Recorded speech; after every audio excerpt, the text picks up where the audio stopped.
অন্তর্ভুক্তিমূলক আয়োজন bank Asia অন্তর্ভুক্তির অর্থনীতি দেখবার জন্য আশা করি আপনারা ভালো আছেন।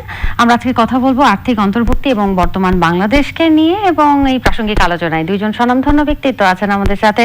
শুরুতেই পরিচিত হয়ে নেই তাদের সাথে, কে আছেন দেখে নেই। আমাদের সঙ্গে যুক্ত হয়েছেন Sikder Mezbauddin Ahmed, CEO US Bangla Airlines. Sir, আপনাকে স্বাগত, আমাদের সঙ্গে থাকুন। আমাদের সঙ্গে আরো যুক্ত হয়েছেন major general Sheikh Mohammad Monirul Islam, chief external and corporate affairs officer, bKash limited. কেমন আছেন? ভালো আছি, থ্যাংক ইউ। ভালো লাগলো দুজনকেই এট এ টাইম আমরা পেয়ে গেলাম আজকে স্টুডিওতে। তো আমি আসলে যেহেতু ডিজিটাল লেনদেন নিয়ে কথা বলবো, তাই শুরুতে একটু আমি আপনার কাছে চলে আসতে চাইবো যে আপনি যেহেতু বিকাশে আছেন, তো এই ডিজিটাল লেনদেন কিভাবে আমাদের অন্তর্ভুক্তির অর্থনীতিতে প্রভাব বিস্তার করছে বা ফিনান্সিয়াল আমরা কিভাবে এনরিচড হচ্ছে, যদি একটু বলতেন। প্রথমে যে বিষয়টি ছিল সেটা হলো আস্থা অর্জন এবং মানুষকে বোঝানো যে এই ডিজিটাল লেনদেন একটা সুবিধাজনক এবং এটা রিয়েল টাইম। সবচেয়ে বড় জায়গাটা হলো এটা রিয়েল টাইম। তো আপনি জেনে খুশি হবেন যে প্যান্ডামিকের সময়ে সবাই তো চাচ্ছিল যে একটু কন্ট্যাক্টলেস পেমেন্ট করা যায়, কিভাবে টাকা ধরতে বা একজনকে আরেকজন না দিয়ে যদি ট্রানজ্যাকশন শেষ করা যায়। তো সেই ক্ষেত্রে একটা বড় ভূমিকা পালন করেছে এমএফএস বিকাশ। এখানে তার যে গ্রাহক সংখ্যা আপনি শুনে খুশি হবেন যে প্রায় আপনার আমাদের যে 5 কোটি গ্রাহক, তার 1.5 কোটি গ্রাহক কিন্তু এবছরে হয়েছে। আমাদের ছিল 3.5 কোটি গ্রাহক, 1.5 কোটি গ্রাহক হয়েছে। তো প্যান্ডামিকের সময় মানুষ দেখেছে যে এটা ব্যবহারটা অত্যন্ত সুবিধাজনক, কন্ট্যাক্টলেস, যেতে হচ্ছে না। এবং কিছু কিছু ব্যবস্থা যেগুলো আমরা করেছি, যেমন আপনার ডিজিটাল কেওয়াইসি, আপনি ঘরে বসে আপনার নিজের অ্যাকাউন্ট খুলতে পারেন, এখন আপনাকে এজেন্ট পয়েন্টে যেতে হয় না। ব্যাংক ইন্টিগ্রেশন, আপনি 23টা ব্যাংক, একটা সরকারি ব্যাংক সহ আপনি ওই 23টা ব্যাংকের যে কোনো একটা ব্যাংক থেকে আপনি নিজের জন্য আপনি টাকা নিয়ে আসতে পারেন আপনার বিকাশ অ্যাকাউন্টে।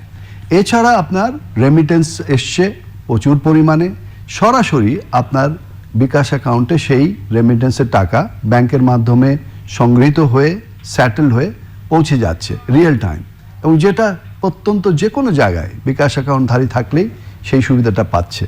তো আপনার অনেক লেনদেন বেড়েছে এই কারণে যে মানুষ বুঝতে পারছে যে এই ব্যবস্থাটা সুবিধাটা কোথায়, এটার সিকিউরিটি বা নিরাপত্তা কতখানি, এবং যেহেতু এটা বাংলাদেশ ব্যাংক দ্বারা রেগুলেটেড, সুতরাং তাদের সিকিউরিটি, ফান্ড সিকিউরিটির ব্যাপারটা অত্যন্ত প্রখরভাবে নিয়ন্ত্রিত থাকে এবং রক্ষা করা হয়।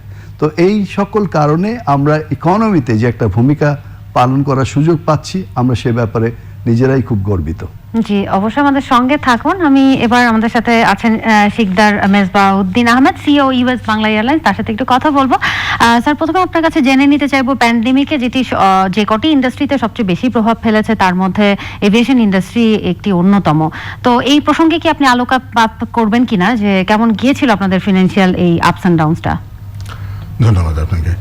আসলে one of the hardest hit industry, শুধু বাংলাদেশে না, এটা গ্লোবালি হয়েছে এয়ারলাইন ইন্ডাস্ট্রিজ। সো এটা এখনও কন্টিনিউ করছে, বাট আনফর্চুনেটলি বলেন it will continue for a bit longer, we hope, until this vaccine works in and then people are safe to travel. So অনেকগুলো দেশের রেস্ট্রিকশন আছে। সো আমাদের অপারেশনটাকে আমরা দুভাগে ভাগ করেছি, একটা ডোমেস্টিক অপারেশন, একটা international operation. And domestic operation, we are getting there. We hope to do good. We are continuing to improve. There was an excellent leadership from the Bangladesh Civil Aviation Authority, এবং মন্ত্রণালয় এবং মাননীয় প্রধানমন্ত্রী। Under this guidance, the airlines have really moved on into the domestic sector. আমরা এখন গর্ব করে বলতে পারি যে we are almost recovering into that part. But international part, we are struggling because the other country has its own restrictions. Like if you go to Singapore, they have their own restrictions. Thailand has their own restrictions. Malaysia has its own restrictions. So এই জিনিসগুলো কাটিয়ে উঠতে আমাদের আরো 6 মাস খানিক সময় লাগবে to go into pace. But যে ক্ষতিটা হয়েছে, that will take about 2 more years to overcome, at least 2 more years. তো এই যে এরকম একটা বিষয় ঘটে যাচ্ছে, সেক্ষেত্রে অনেক এমপ্লয়মেন্টের ইস্যু চলে আসে সেখানে, সেগুলো আপনারা কিভাবে মেক আপ করছেন? Well, দেখুন, aviation industry is just like a team. if you don't have a good team, you don't have aviation. এই ইন্ডাস্ট্রিটাতে টিম ওয়ার্কটা ভেরি ইম্পর্টেন্ট, এবং একজন আরেকজনকে লুক আফটার করা, একজন আরেকজনের প্রতি সদয় সহানুভূতি রাখা, প্রফেশনালি পার্সোনাল লেভেলে। সো আমরা এই কাজটা অত্যন্ত দক্ষতার সাথেই করেছি এ পর্যন্ত, and we are continuing to develop now. There were some we had to do some cutback in terms of financial cutbacks because we need to sustain, the airline industry needs to sustain. But আপনি জেনে খুশি হবেন এবং সবাই জেনে খুশি হবে যে this has rolled back, আমরা আবার ফিরে যাচ্ছি পুরনো যে সুযোগ সুবিধাগুলো ছিল সেদিকে, এবং আমরা রিস্টোর করছি continuously, even with the not with the requirement, with the requirement. এমপ্লয়মেন্টের ব্যাপারটাকে আমরা খুব সিরিয়াসলি দেখছি, বিকজ একটা প্রফেশনাল তৈরি করতে এভিয়েশনে অনেক দিন সময় লাগে। সো একটা প্রফেশনালকে কোনো কোম্পানি হারাতে চাইবে না, যদিও সেটা শর্ট টার্ম কোম্পানির জন্য বেনিফিট বয়ে না আনতে পারে, but in a long term, in order to have that team intact, aviation industry has to look into it, and US Bangla certainly এই জিনিসটাকে খুব ভালোভাবে অ্যাড্রেস করছে। জি, অসংখ্য ধন্যবাদ। আমি এই বিষয়ে আরো আসবো, তবে প্রিয় দর্শক একটু জানিয়ে রাখতে চাই, আমাদের ব্যাংক এশিয়ার 21 বছর পূর্ণ হলো অত্যন্ত সাকসেসফুল ভাবে, এবং সেই জন্য চ্যানেলের পরিবার থেকে জানাচ্ছি আন্তরিক অভিবাদন। আমি আবার প্রসঙ্গে ফিরে যাচ্ছি। মেজর জেনারেল শেখ মোহাম্মদ মনিরুল ইসলাম স্যার, আপনার কাছে এবার একটু জানতে চাইবো, আমরা একটু আগে অফ এয়ারে আপনি বলছিলেন যে আমাদের গভর্নমেন্ট থেকে কিছু ভাতার ব্যবস্থা করা হয়েছে যেগুলো সত্যি খুব আশানুরূপ, সেই প্রসঙ্গে কি একটু আলোকপাত করবেন কিনা? আপনি জানবেন যে বাংলাদেশ সরকারের একটা বড় অঙ্কের অ্যালোকেশন আছে সোশ্যাল সেফটি নেট এর আওতায়, বিভিন্ন ভাতা, যেমন আপনার মুক্তিযোদ্ধা ভাতা, আপনার বিধবা ভাতা, বয়স্ক ভাতা। তো এই ভাতাগুলো যত আগে যেভাবে দেওয়া হতো সেখান থেকে সরকার সিদ্ধান্ত নিয়েছে, যদি একটা আপনার ম্যানেজমেন্ট ইনফরমেশন সিস্টেমের মধ্যে সকলকে এনে তারা ডিজিটালি আইডেন্টিফাইড হবে এবং তারা তাদের এই ভাতাটা ডিজিটালি পেয়ে যাবে। তো সেটার একটা বড় ভালো মাধ্যম হচ্ছে এমএফএস। তাদের যদি এমএফএস অ্যাকাউন্ট থাকে তাহলে ভাতা যখনই দেওয়া হবে তারা বাসায় বসেই এই ভাতাটা পেয়ে যাবেন। তো সেই ভাতা একটা, যেমন আপনার স্কলারশিপ বা স্টাইপেন্ড শিক্ষা মন্ত্রণালয়ের আন্ডারে, এটা আমরা বিকাশ এ পর্যন্ত একেবারে বিনা পয়সায়, মানে কোনো রকম সার্ভিস চার্জ ছাড়াই দিয়েছি, 35 লক্ষ স্টুডেন্টকে দিয়েছি। তো সরকার দেখেছে যে একটা যে কোনো সংস্থা শুধু বিনা পয়সা দেওয়া তো খুব তাদের জন্য অসুবিধা হয়, তো সেই জন্যে 0.7% আপনার সার্ভিস চার্জ হিসাবে দেবে।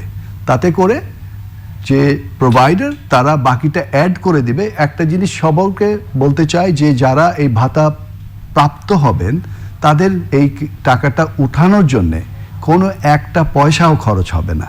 ধরেন একজন 1000 টাকা যদি ভাতা পায়, তার কাছে 1000 টাকা এবং তার ভাঙানোর টাকা একসঙ্গে আমরা এবং সরকার মিলে যোগ করে দেব, যাতে করে উনি ওই 1000 টাকাটাই পায়। তো এই যে সরকারের সিদ্ধান্তটা, এটা আমাদের জন্য একটা বড় উপকার আসবে। এতদিন আমরা ফ্রি দিচ্ছিলাম, সেখানে আমাদের একটা ছোট আয় হবে।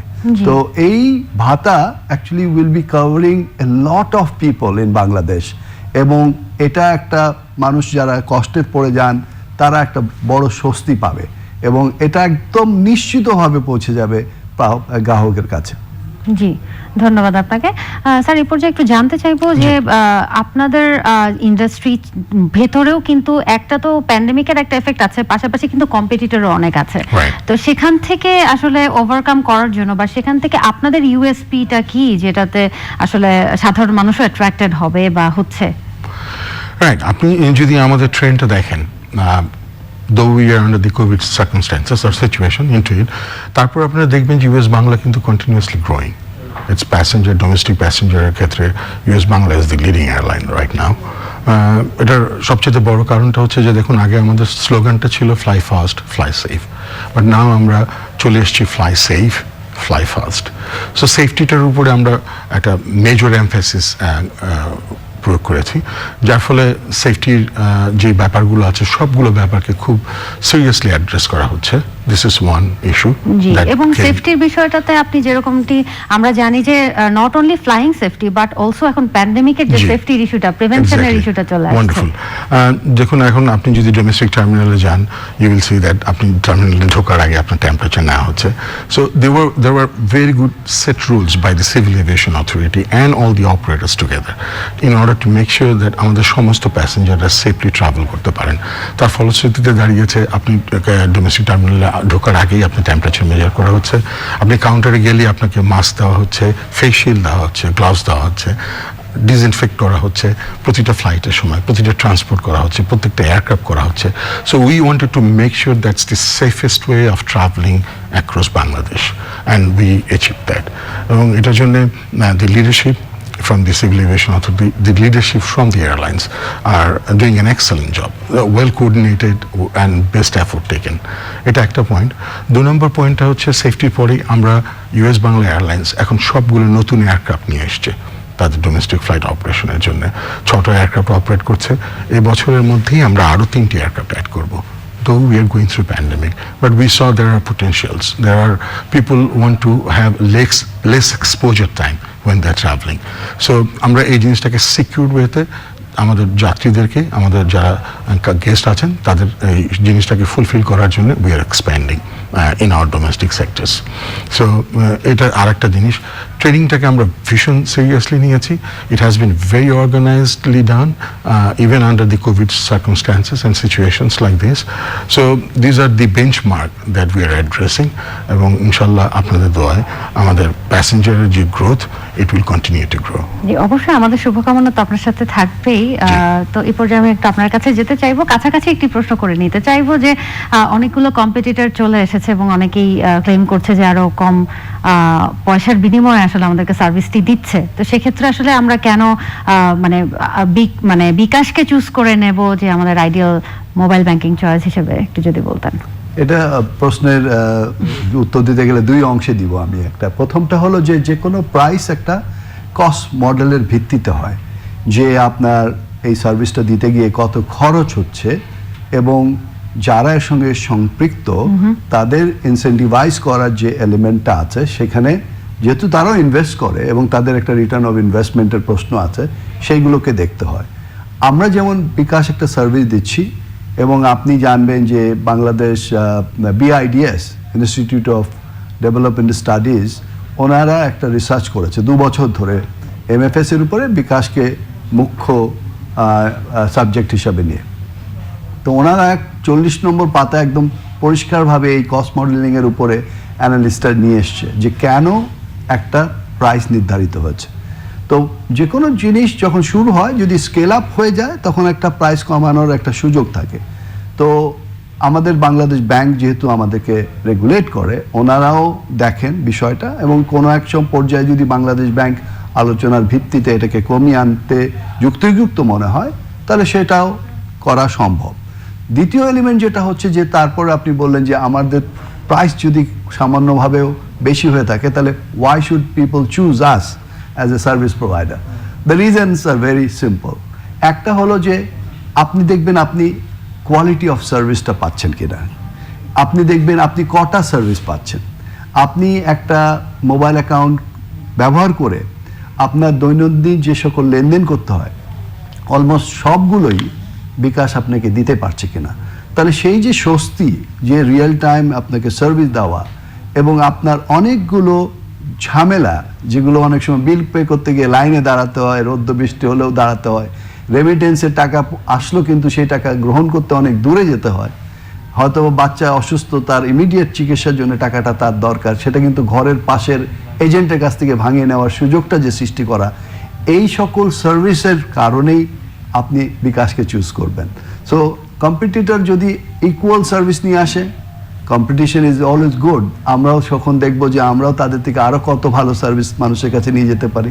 So we welcome competition, but আমি বলবো যে আপনি কেন চুজ করবেন, because we actually provide you the best possible service as available in this country. জি, আপনি যেমনটি রেমিটেন্সের কথা বলছিলেন যে নভেম্বরে সবচেয়ে বেশি পরিমাণে রেমিটেন্স এসেছে এবং মোবাইল ব্যাংকিং এ এটি একটি ভালো প্রভাব ফেলেছে, এই বিষয়ে কিছু বলবেন কি? আপনি জানবেন যে আমাদের অনেক বড় একটা ডায়াসপোরা মিডল ইস্টে, সিঙ্গাপুরে, মালয়েশিয়াতে কাজ করে এবং বিভিন্ন অন্যান্য দেশেও কাজ করে। তো তাদের টাকা পাঠানোর যে একটা সমস্যা, সেই সমস্যাটার একটা বড় সমাধান বাংলাদেশ ব্যাংক এমএফএসকে দিয়ে দিয়েছে। রেগুলেশনেই একদম স্পষ্ট করে দেখা আছে যে ব্যাংকের এজেন্ট হিসাবে এমএফএস এই টাকাটার বিতরণের দায়িত্বটা পালন করতে পারবে। আপনি টাকা কিন্তু অবশ্যই একটা শিডিউল কমার্শিয়াল ব্যাংকে আসতে হবে, তারা বাংলাদেশ ব্যাংকের রিজার্ভের সঙ্গে সেটেল করে দিবে ফরেন কারেন্সি, এবং লোকাল কারেন্সি কত টাকা এ বি ও সি পাবে সেটা বিকাশকে ডাইরেক্ট করে দিবে। তো বিকাশ সেটা মুহূর্তের মধ্যে এই প্রাপকের কাছে পৌঁছে দেবে। তো এখন আপনি জানবেন যে বাংলাদেশের রেকর্ড পরিমাণ বৈদেশিক মুদ্রা আসছে নভেম্বর মাসে, এটা একটা অকল্পনীয় অ্যামাউন্ট। তো তার একটা বড় অংশ ব্যাংকের মাধ্যমে বিকাশের গ্রাহকরা পেয়েছে। এ পর্যন্ত এই বছরে $160 মিলিয়ন সমপরিমাণ টাকা বিকাশ তার গ্রাহকদেরকে বিতরণ করতে পেরেছে। তো আপনার ফর্মাল চ্যানেলে আসলে যেটা হয় যে 2% সরকার তাদেরকে দেয়, আপনার ইনসেন্টিভ দেয়, সেটাও পাচ্ছে তারা এক্সট্রা। আর পুরো টাকাটা ফর্মাল চ্যানেলে আসলে আমাদের ফরেন রিজার্ভে সংগৃহীত হয়, সেটা আমাদের ইকোনমিকে সমৃদ্ধ করে। জি, অসংখ্য ধন্যবাদ। তো আমার হঠাৎ করে প্রশ্ন একটি মাথায় চলে আসলো যে আমরা যখন বিভিন্ন মানে ডিজিটালি যখন টিকিট কাটি আর কি, নর্মালি বলতে গেলে যেটা বোঝায়, তো সেখানে দেখা যায় যে বড় বড় ব্যাংক ছাড়া বা ক্রেডিট কার্ড ছাড়া আসলে পারচেস করাটা খুব ডিফিকাল্ট হয়ে যায়। তো সেক্ষেত্রে বিকাশের মতো যে সকল এজেন্ট ব্যাংকিং আছে সেটার থ্রুতে কি আমরা পে করতে পারি কিনা, বা এরকম কোনো পরিকল্পনা আপনার আছে কিনা ইন ফিউচার? ওয়েল, দেখুন, আপনি সবচেয়ে ইন্টারেস্টিং ব্যাপারটা হচ্ছে আজকে যে দুজনের সাথে আপনি আলোচনা করছেন, both of us are involved into communication, right? So communication hub is very important factor for the business. আমার সদ্য স্যার আমরা আর্মিতে ছিলেন, স্যার আমি এয়ারফোর্সে ছিলাম। কমিউনিকেশনটা আমাদের কাছে really important, and that would be a very good step going forward, that বিকাশের মাধ্যমে এই সুযোগটা আমাদের কাস্টমারের কাছে পৌঁছে দেওয়া। That would be really nice. উনি যেমন বলছিলেন, স্যার যেমন বলছিলেন যে আমরা স্যার রেমিটেন্স এসছে, আপনি জানলে খুশি হবেন যে আমরা দোহা, মাস্কাট ফ্লাইটগুলো অপারেট করছি এবং প্রচুর বাংলাদেশিদের আমরা পৌঁছে দিচ্ছি তাদের কর্মস্থানে। So these are the factors. আমি আরেকটা ইস্যু বলেছিলাম যে দেখুন, আমাদেরকে প্যান্ডেমিককে ফেস করতে হবে। We have to face it. We have to understand the importance of hand wash, understand the wearing mask, understand to have the social distancing as we are doing right now. ঠিক তেমনি আমাদেরকে কিন্তু এগিয়ে যেতে হবে। We can't just stop doing our things. এবং real চ্যালেঞ্জটা কিন্তু এখান থেকেই শুরুটা হচ্ছে। জি, একটু প্রসঙ্গক্রমে বলতে চাই যে বিমানের টিকিট পারচেজ কিন্তু বিকাশের সঙ্গে আজকে অনেক দিন ধরে চুক্তি হয়েছে। আমরা আশা করছি যে অন্যান্য ইউএস বাংলার সঙ্গে আমাদের এই সম্পর্ক হবে, এবং আপনার যে টিকিট কেনার যে ঝক্কিটা, ওই যে কাউন্টারে যাওয়া, কনফার্মেশন হবে, আজকাল তো life has become very fast. আপনি হঠাৎ করে সিদ্ধান্ত নিলেন যে আপনি সিলেটে যেতে হবে বা চিটাগং যেতে হবে বা কক্সবাজার যেতে হবে, আপনি ইমিডিয়েটলি টিকিট কাটতে চান, অ্যান্ড পেমেন্টের মোডটা কি?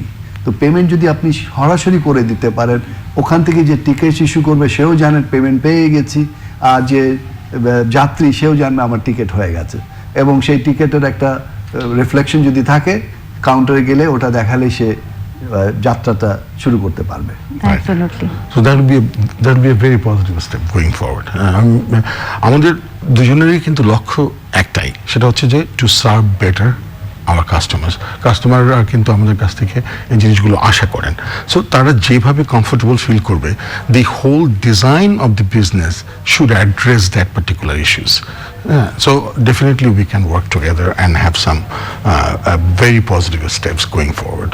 জি, এখন আরেকটা বিষয় আমি আপনার কাছে জেনে নেব যে ইকোনমিক্যালি যেরকমটি দেখছিলাম, আপনি বলছিলেন যে খুব একটা আশানুরূপ ছিল না, তবে এখন আস্তে আস্তে বাড়ছে এবং এখনই কিন্তু মোমেন্টামটা শুরু হয়েছে। তো এই মোমেন্টামটাকে ক্যাচ করে আগামী 5 বছরে ইউএস বাংলার লক্ষ্যটা কোন দিকে এবং অন্তর্ভুক্তির অর্থনীতিতে কিভাবে প্রভাব ফেলতে পারে, যদি একটু বলতেন। Well, আমি আপনাকে একটু আগে বলেছি যে ডোমেস্টিকে we have a certain visibility. হ্যাঁ, we can see forward. হ্যাঁ, we can see people want to travel. হ্যাঁ, এবং they want to travel safe, shortest period of exposure. হ্যাঁ, so এই জন্য আমরা domestic ট্রেনটাকে we are taking it very seriously. That's number one issue. Number two issue is দেখুন আমাদের ওই যে উনি আমাদের স্যার যিনি বললেন আমার শ্রদ্ধেয় স্যার যে কথাটি বললেন একটু আগে যে রেমিটেন্সের ব্যাপারটা সো আমাদের নেক্সট টার্গেটটা হচ্ছে যে বাংলাদেশেই প্রতিটা বাংলাদেশিকে তার কর্মস্থলে পৌঁছে দেওয়াটা so we are targeting Dubai as our next hub so এই দুবাই আবুধাবি এই জায়গাটাতে we are making hour footstep very clear footstep to those places এটা আমাদের একটা সেকেন্ড টার্গেট Third targetটা হচ্ছে we want to go beyond.